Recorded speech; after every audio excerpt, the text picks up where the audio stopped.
পৃষ্ঠা ১৩৪। ৮. সামাজিক অনুসরণ, অর্থ ও কারণসমূহ। Social conformity, meaning and causes. অর্থ, মিনিং। সমাজতত্ত্বে অনুসরণের বিষয়টি গুরুত্বপূর্ণ। প্রত্যেক সমাজেই বেশ কিছু বিধিনিষেধ বা নিয়মকানুন থাকে। প্রত্যেক সদস্যকে এগুলি মান্য করে চলতে হয়। এভাবেই সমাজের ঐক্য ও সংহতির বিষয়টি বজায় থাকে। সমাজ তার ঐক্য ও সংহতি বজায় রাখার জন্য এই নিয়মকানুনগুলি মান্য করার ব্যাপারে অনেক সময় চাপ সৃষ্টি করে থাকে। পৃষ্ঠা ১৩৫। এই চাপ কোনো সময় পুরস্কার বা প্রশস্তি দ্বারা হতে পারে, আবার কোনো সময় তা শাস্তি প্রদান দ্বারাও হতে পারে। যাই হোক, সমাজস্থ ব্যক্তিবর্গ এগুলি মেনে চলে। সমাজস্থ মানুষের আচার আচরণ, কাজকর্ম যখন সামাজিক রীতিনীতি পন্থা পদ্ধতির সঙ্গে সামঞ্জস্যপূর্ণ হয়, তখন তাকে বলে অনুসরণ। এক্ষেত্রে তাদের আচার আচরণ সামাজিক নীতিসমূহের অনুগামী হয়ে থাকে। আমাদের গৃহ পরিবেশে, তার বাইরে, রাস্তাঘাটে, কর্মক্ষেত্রে, সর্বক্ষেত্রেই অনুসরণের বিষয়টি হয়ে থাকে। অনুসরণ বলতে সামাজিক নিয়ম অনুযায়ী কাজকর্ম করার বিষয়টিকে বোঝায়। এই অনুসরণ সচেতন, অসচেতন বা অবচেতন দুভাবেই হয়ে থাকে। জাতীয় পতাকাকে স্যালুট করা কিংবা জাতীয় সঙ্গীত গাওয়ার সময় উঠে দাঁড়ানো প্রভৃতি আমাদের সচেতন অনুসরণ। আবার ডান হাতে ভাত খাওয়ার মতো বিষয়গুলি অবচেতনভাবে হয়ে থাকে। কিছু কিছু অনুসরণ আবার কালক্রমে অভ্যাসে পরিণত হয়। অনুসরণের মাধ্যমে আচার আচরণ যে সর্বদা নিয়ন্ত্রিত হয়ে থাকে তা নয়। আমরা বেশ কিছু নিয়মকানুনকে প্রত্যক্ষভাবে অনুমোদন দিয়ে থাকি, স্বতঃস্ফূর্তভাবে মেনে নিই এবং সেগুলিকে যথাযথভাবে অনুসরণ করার জন্য মানসিকভাবে প্রস্তুতি নিয়ে থাকি। আবার এমন অনেক নিয়মকানুন আমরা অনুসরণ করি যেগুলির কোনো যৌক্তিকতা খুঁজি না। বড়দেরকে প্রণাম করার মতো ক্ষেত্রে আমরা কোনো কারণ সহসা ভেবে দেখি না। এমন অনেক বিধিনিষেধ আছে যার সত্যিই কোনো যৌক্তিকতা নেই। সেগুলি দীর্ঘদিন ধরে শুধুমাত্র অনুসরণের ফলেই স্থায়িত্ব লাভ করেছে। কারণসমূহ, কজেস। হ্যারি এম জনসন এবং রবার্ট বেয়ারস্টেড অনুসরণের কতকগুলি কারণ উল্লেখ করেছেন। এগুলির মধ্যে অন্যতম কারণগুলি নিম্নে উল্লেখ করা হল: ১. সামাজিকীকরণ, সোশ্যালাইজেশন। সামাজিকীকরণের মাধ্যমেই ব্যক্তি সামাজিক নিয়মকানুন সম্পর্কে জানতে পারে এবং সেগুলিকে মেনে চলতে শেখে। এর পাশাপাশি সে যে আচরণগুলি সমাজ কর্তৃক অননুমোদিত বা স্বীকৃত নয় সেগুলি থেকে বিরত থাকে। অর্থাৎ সামাজিকীকরণের মাধ্যমেই ব্যক্তি সামাজিক নিয়মাবলীর সাথে সামঞ্জস্য বা সঙ্গতি বিধান করে চলার যোগ্যতা অর্জন করে। সামাজিকীকরণের ফলশ্রুতি হল অনুসরণ। দীক্ষিতকরণ, ইন্ডক্ট্রিনেশন। এটি রবার্ট বেয়ারস্টেডের প্রদত্ত কারণগুলির অন্যতম। এটি সামাজিকীকরণের মতো বিষয় বলা হয়ে থাকে। ব্যক্তি সামাজিকীকরণের মাধ্যমেই নানাবিধ আচার আচরণ সম্পর্কে দীক্ষিত হয়ে থাকে। এই আচার আচরণগুলি তার জীবনের অংশ হয়ে যায়। ব্যক্তির ব্যক্তিত্বে গোষ্ঠীর নিয়মকানুন প্রবেশ করানোর পদ্ধতিই হল দীক্ষিতকরণ। ফলস্বরূপ অনুসরণের মতো বিষয়টি ঘটে থাকে। ৩. সামাজিক নিয়ন্ত্রণ, সোশ্যাল কন্ট্রোল। সামাজিক নিয়ন্ত্রণের অন্যতম উদ্দেশ্যই হল ব্যক্তিকে সামাজিক রীতিনীতি অনুসরণ করানো। এই জাতীয় নিয়ন্ত্রণ বিধিবদ্ধ বা অবিধিবদ্ধ উভয়ভাবেই হতে পারে। ব্যক্তি অনেক সময় শাস্তির ভয়ে, আবার কখনো প্রশংসা সুখ্যাতি পাবার জন্য সামাজিক রীতিনীতিকে অনুসরণ করে চলে। ৪. অভ্যস্তকরণ, হ্যাবিচুয়েশন। বিভিন্ন প্রকার আচরণবিধি, নিয়মকানুন মেনে চলার আরেকটি বড় কারণ হল এগুলি পালনে অভ্যস্ত হয়ে যাওয়া। বিভিন্ন প্রকার লোকাচার, প্রথা প্রভৃতি পালন করতে করতে একসময় সেগুলি অভ্যাসে পরিণত হয় এবং অভ্যাসের বশেই এগুলি ক্রমাগত অনুসৃত হয়ে থাকে। অভ্যাস ও অনুসরণ যুগপৎভাবে চলতে থাকে। কোনো আচরণ অনুসরণ করতে করতে তা যেমন অভ্যাসে পরিণত হয়, তেমনি সেগুলিতে অভ্যস্ত হয়ে গেলে স্বাভাবিকভাবেই তার অনুসরণ হয়ে থাকে। 5. আদর্শ, আইডিওলজি। মানুষ বিভিন্ন প্রকার আদর্শে অনুপ্রাণিত হয়। আদর্শগুলি মোটামুটি সামাজিক নিয়মকানুনের অনুপন্থী হয়ে থাকে।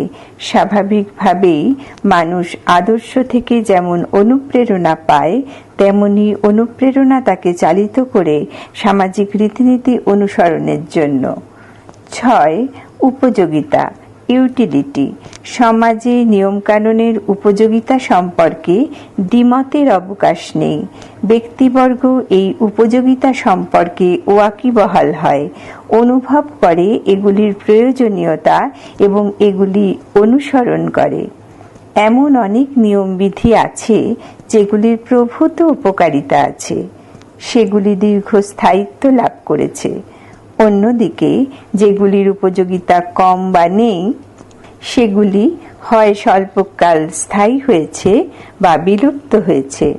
তবে বেশিরভাগ, পৃষ্ঠা 136, নিয়মাবলীর উপযোগিতা বর্তমান। এর পাশাপাশি যৌক্তিকতার দিকটিও আলোচনা করা যেতে পারে। আধুনিক শিক্ষায় শিক্ষিত মানুষ অনুসরণের বিষয়াদি যুক্তি সহকারে বিশ্লেষণ করে তবেই এগুলিকে মেনে নেন বা অনুসরণ করেন। যেগুলির পিছনে কোনো যুক্তি নেই সেগুলি তারা পালন করেন না। আমাদের সমাজে এমন কিছু প্রথা আছে যেগুলির কোনো উপযোগিতা বা যৌক্তিকতা নেই। সেগুলি পালনের থেকে মানুষ ইতিমধ্যেই সরে আসছে। কালের স্রোতে অনেকগুলি হারিয়েও গেছে। 7. কায়েমি স্বার্থ, ভেস্টেড ইন্টারেস্ট। এমন কতকগুলি নিয়মকানুন আছে যেগুলি আমাদের নানাবিধ স্বার্থ পূরণের হাতিয়ার। তাছাড়া অনেক নিয়ম আমাদের অধিকারকে সংরক্ষিত করে। স্বভাবতই ব্যক্তিবর্গ এগুলিকে অনুসরণ করে নিজ অধিকার সুপ্রতিষ্ঠিত করার জন্য, ব্যক্তি স্বার্থ ও গোষ্ঠী স্বার্থ পূরণের জন্য। 8. গোষ্ঠী শনাক্তকরণ, গ্রুপ আইডেন্টিফিকেশন। প্রত্যেক গোষ্ঠীরই কিছু কিছু নিয়মাবলী থাকে। গোষ্ঠীভুক্ত ব্যক্তিকে এগুলি অনুসরণ করতে হয়। এগুলি মান্য করার মধ্য দিয়ে ব্যক্তি সংশ্লিষ্ট গোষ্ঠীর সাথে তার একাত্মতা অনুভব করে।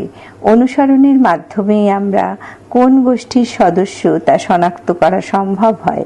অনুসরণ হল গোষ্ঠী শনাক্তকরণের উপায়, অর্থাৎ গোষ্ঠী শনাক্তকরণের জন্যই ব্যক্তির সংশ্লিষ্ট গোষ্ঠীর নিয়মাবলী অনুসরণ করে। 8.1 অসঙ্গতি ধারণা, ননকনফর্মিটি কনসেপ্ট।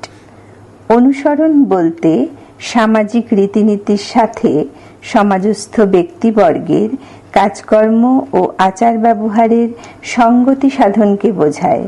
সমাজে এমন অনেক ব্যক্তি আছেন যারা প্রচলিত নিয়মকানুনের ধারে কাছে না গিয়ে তাদের নিজস্ব উপায়ে একই উদ্দেশ্যে কর্ম, চিন্তা, ভাবনা পরিচালনা করেন।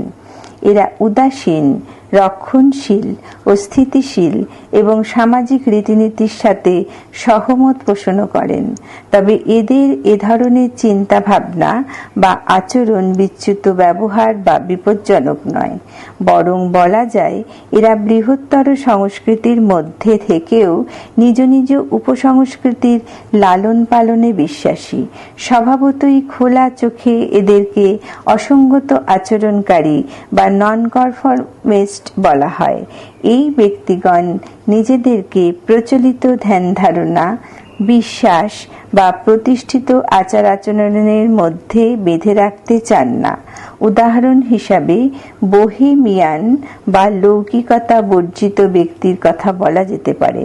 অসঙ্গতিমূলক আচরণকারীর আরও একটি উদাহরণ হল ইংল্যান্ডের প্রোটেস্ট্যান্ট চার্চের, যারা জাতীয় ও প্রতিষ্ঠিত চার্চের মতবাদ আচার মেনে না চলে নিজেদের মতো করে ধর্মীয় আচার অনুষ্ঠান পালন করে।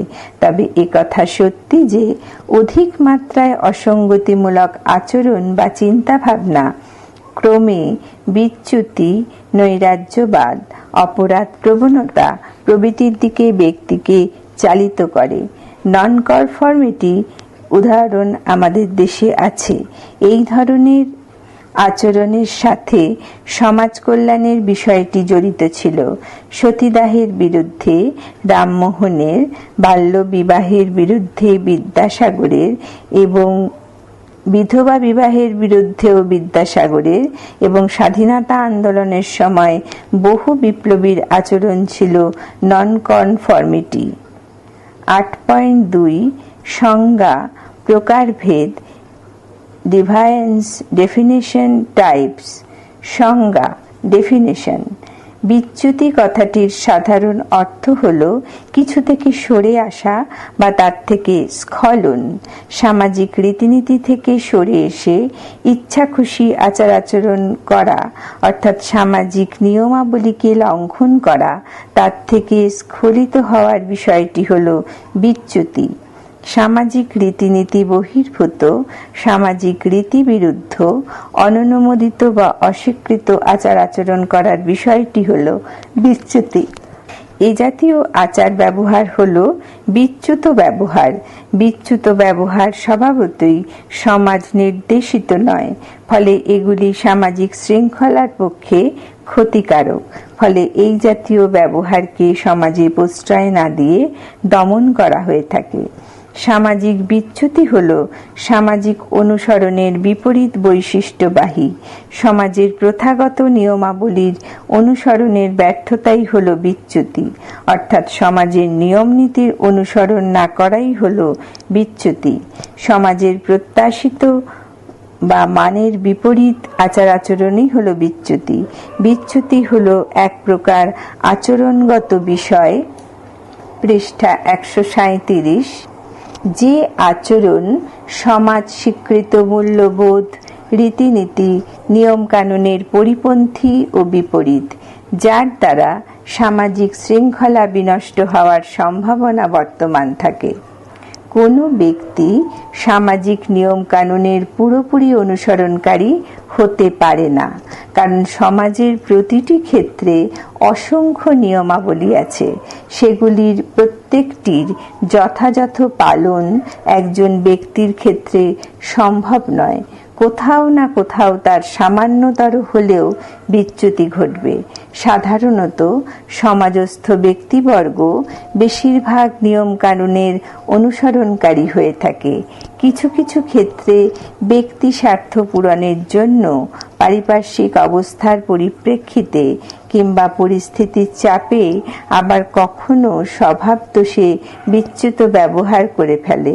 আবার কোনো ব্যক্তি সম্পূর্ণ বিচ্যুত অবস্থায় সমাজে স্বাভাবিকভাবে বসবাস করতে পারে না, কারণ সমাজ ছাড়া ব্যক্তি থাকতে পারে না। সমাজে খাপ খাইয়ে নেওয়ার জন্য তাকে কোনো না কোনো নিয়ম কানুন মানতেই হয়, অর্থাৎ সকল ব্যক্তি একই সঙ্গে অনুসরণকারী, আবার বিচ্যুতও বটে। Deviation is relative, not absolute, অর্থাৎ বিচ্যুতি হল একটি আপেক্ষিক বিষয়। এটি চরম প্রকৃতির বা স্থির বিষয় নয়। এর পরিবর্তন হয়ে থাকে। সময় ও সমাজের পরিবর্তনের পাশাপাশি এর পরিবর্তন সূচিত হয়। কোনো একটি আচরণ যা একসময় ছিল বিচ্যুত ব্যবহার, এখন তা নাও হতে পারে। আবার কোনো আচরণ কোনো একটি সমাজে স্বীকৃত হলেও অন্য সমাজে বিচ্যুত ব্যবহার রূপে পরিগণিত হতে পারে। প্রথমটির ক্ষেত্রে বলা যায়, একসময় ভারতীয় হিন্দু সমাজে সতীদাহ প্রথা ছিল, তখন এটি পালন না করাটাই ছিল বিচ্যুত ব্যবহার, কালক্রমে এটিকে একটি অমানবিক প্রথা হিসাবে আইন করে বন্ধ করা হয়েছে। এখন এটি কেউ না পালন করলে তাকে বিচ্যুত ব্যবহার বলা হয় না, বরং প্রশংসিত করা হয়। দ্বিতীয়টির ক্ষেত্রে বলা যায়, হিন্দু সমাজে বহু বিবাহ করাটা বিচ্যুত ব্যবহার হলেও মুসলিম সমাজে এটি স্বীকৃত ও অনুমোদিত। প্রকারভেদ, টাইপস। পূর্বেই বলা হয়েছে, কোনো ব্যক্তি পুরোপুরি অনুসরণকারী হতে পারে না, কোনো না কোনো ক্ষেত্রে বিচ্যুতি থাকবেই। বিচ্যুতিকে সাধারণত 7 ভাগে ভাগ করা যায়। এগুলি হল: 1. দণ্ডনীয় চরম বিচ্যুতি, চুরি, ডাকাতি, রাহাজানি, খুন, জখম, ধর্ষণ প্রভৃতি এই প্রকারের অন্তর্গত। এ জাতীয় বিচ্যুতি সামাজিক নিরাপত্তা ও সামাজিক শৃঙ্খলার ক্ষেত্রে বিপজ্জনক বলে বিবেচিত হয়। স্বাভাবিকভাবেই এই জাতীয় বিচ্যুত ব্যবহারকে প্রতিহত করার জন্য কঠোর আইন বর্তমান থাকে এবং আইন মোতাবেক কঠোর শাস্তি প্রদানের বিধান থাকে। 2. অদণ্ডনীয় গৌণ বিচ্যুতি। এ জাতীয় বিচ্যুত ব্যবহার সমাজের পক্ষে খুব বেশি ক্ষতিকারক হয় না, বা এই জাতীয় বিচ্যুত ব্যবহারের জন্য সরকারি কোনো আইন থাকে না। তবে কিছু কিছু এ জাতীয় গৌণ বিচ্যুতি মূল্যবোধ ও আদর্শকে ক্ষতিগ্রস্ত করে। কোনো কোনো সময় এর জন্য সমালোচনা, তিরস্কার প্রভৃতি শুনতে হয়। গুরুজনকে অশ্রদ্ধা করা, তাদের সাথে খারাপ ব্যবহার করা প্রভৃতি এ জাতীয় বিচ্যুত ব্যবহারের উদাহরণ হিসাবে মনে করা যেতে পারে। 3. নতুন প্রথার প্রবর্তন সঞ্জাত বিচ্যুতি। সমাজ আমাদের সামনে একদিকে যেমন বিভিন্ন লক্ষ্য বা উদ্দেশ্য তৈরির সুযোগ রাখে, তেমনি অন্যদিকে সেগুলি পূরণের জন্য সমাজ স্বীকৃত উপায়ের বন্দোবস্ত করে রাখে। কোনো ব্যক্তি হয়তো সমাজ নির্ধারিত উদ্দেশ্যগুলি গ্রহণ করল, কিন্তু সেগুলি পূরণের জন্য নির্ধারিত উপায়গুলি বর্জন করে নিজের মতো করে নতুন কোনো উপায় আবিষ্কার করল, তখন তার এই বিষয়টিকে বিচ্যুত বলে ধরা হবে, যেহেতু সে সমাজ নির্ধারিত উপায়গুলি গ্রহণ করেনি। ধরা যাক, বিদ্যা গ্রহণ আমাদের একটি লক্ষ্য বা উদ্দেশ্য, অন্যদিকে বিদ্যালয়, তার পাঠ্যক্রম প্রভৃতি হল সমাজ স্বীকৃত উপায়। ব্যক্তি বিদ্যা গ্রহণ এই উদ্দেশ্যটি গ্রহণ করল, কিন্তু কোনোদিন বিদ্যালয়ে না গিয়ে বাড়িতেই তা গ্রহণ করল। এক্ষেত্রে সে বিচ্যুত ব্যবহারের অন্তর্গত। 4. বিচ্ছিন্নতা জনিত বিচ্যুতি। কোনো ব্যক্তি যখন মানসিকভাবে বিষাদগ্রস্ত হয়ে সমাজ বিচ্ছিন্ন হয়ে পড়ে, পৃষ্ঠা 138, তাকে বলে বিচ্ছিন্নতা জনিত বিচ্যুতি। এদের কাছে লক্ষ্য বা লক্ষ্য পূরণের উপায় কোনোটাই গ্রহণযোগ্য হয় না। তখন এদের আচার আচরণ বিচ্যুত ব্যবহার হিসাবে পরিগণিত হয়। 5. প্রতিবাদজনিত বিচ্যুতি। বিদ্রোহ, বিক্ষোভ, ধর্মঘট, বন্ধ প্রভৃতি এই প্রকারের অন্তর্গত। সাধারণত সরকারি বা বেসরকারি কোনো সিদ্ধান্তের প্রতিবাদে যখন এই আচরণগুলি করা হয়, তখন তা এক প্রকার বিচ্যুত ব্যবহার হিসাবে গণ্য করা যেতে পারে। 6. শিশু কিশোর অপরাধ। শিশু কিশোর কিশোরীরা অনেক সময় অপরিণত বুদ্ধিতে খেলার ছলে, মজা করার জন্য, দায়িত্ব জ্ঞানহীনতার জন্য, মানসিক জড়তা প্রভৃতির কারণে এমন কিছু আচরণ করে যা সমাজের ক্ষতির কারণ হয়ে দাঁড়ায়।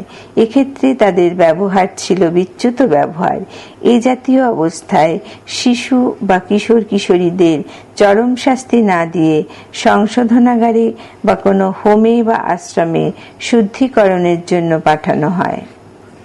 8.3 বিচ্যুতির কারণসমূহ, কজেস অব ডিভায়ান্স।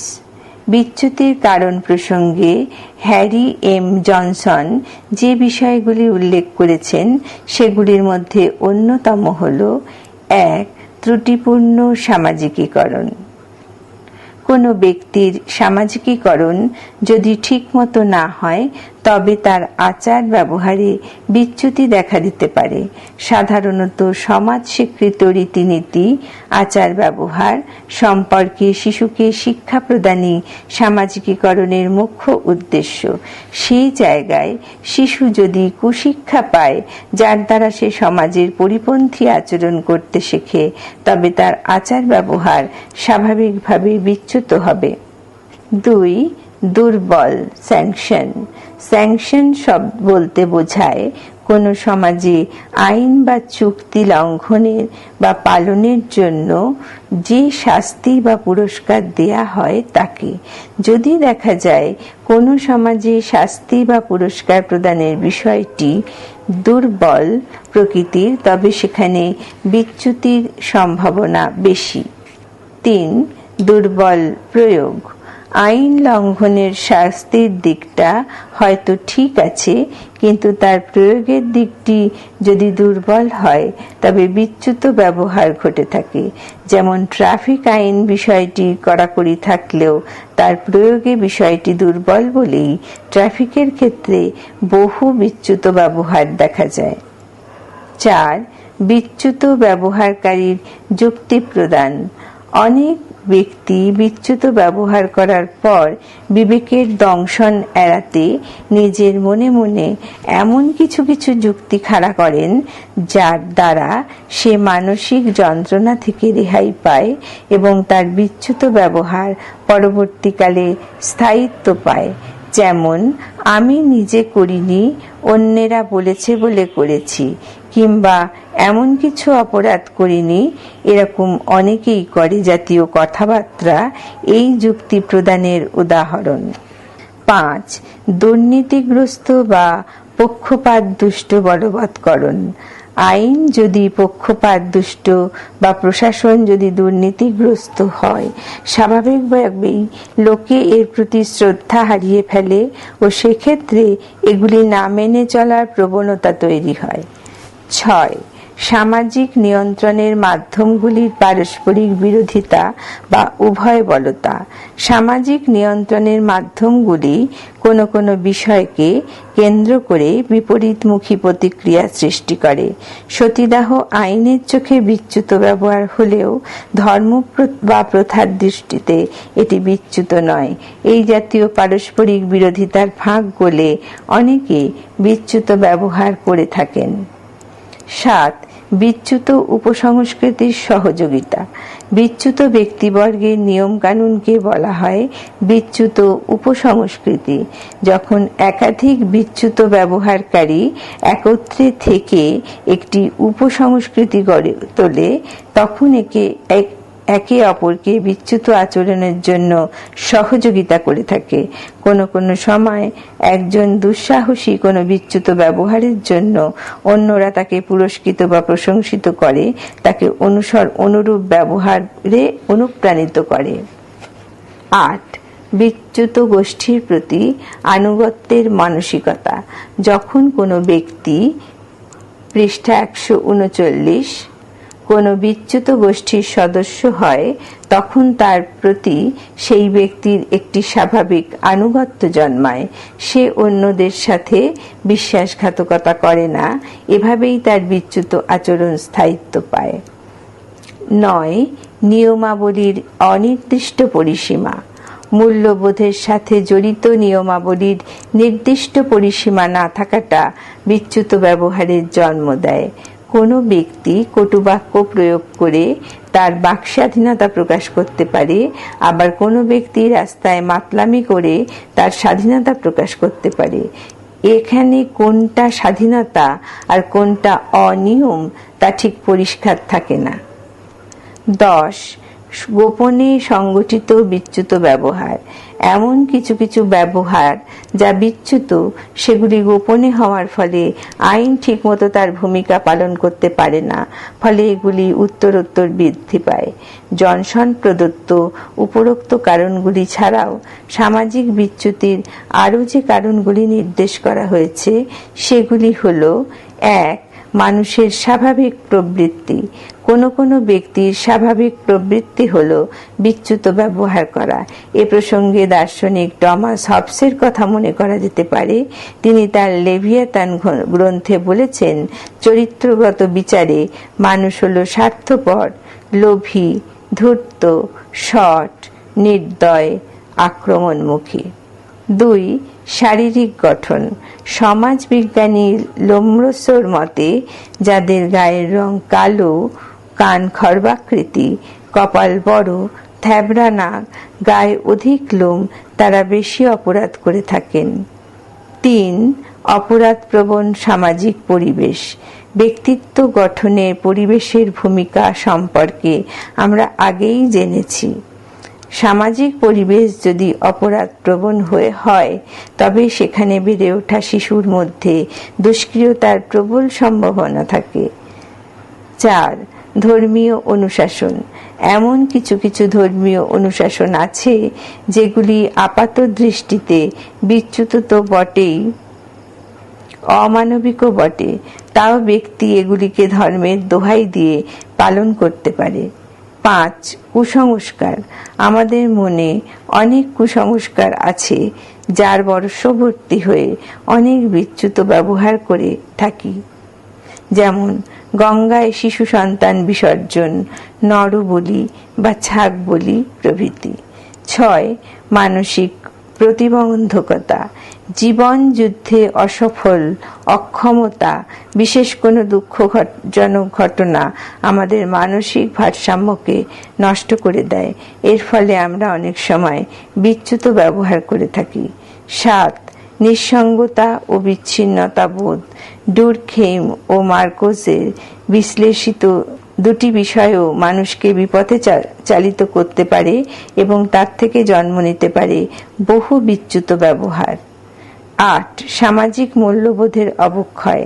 জাতপাত, ধর্ম ও সংকীর্ণ রাজনীতি নিয়ে মানুষের বিশ্বজোড়া অমানবিক ক্রমবর্ধমান কারবার অবক্ষয়িত সামাজিক মূল্যবোধের সাক্ষ্য বহন করে চলেছে।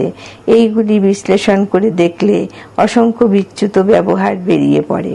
9. সামাজিক রীতিনীতির প্রতি আনুগত্য ও শ্রদ্ধাহীনতা। নানা কারণে ব্যক্তি সামাজিক রীতিনীতিকে এড়িয়ে চলে। এর মধ্যে অন্যতম এগুলির প্রতি আনুগত্য ও শ্রদ্ধাহীনতা। স্বভাবতই ব্যক্তি সামাজিক রীতিনীতি বিরুদ্ধে নানা বিচ্যুত ব্যবহারের জন্ম দিয়ে থাকে। এছাড়া আমরা অনেক সময় আমাদের ক্ষমতা প্রদর্শনের জন্য, মজা করার জন্য, উদ্ভট পরিকল্পনা রূপায়ণের জন্য, প্রতিশোধ স্পৃহার ফলে বিচ্যুত আচার ব্যবহার করে থাকি।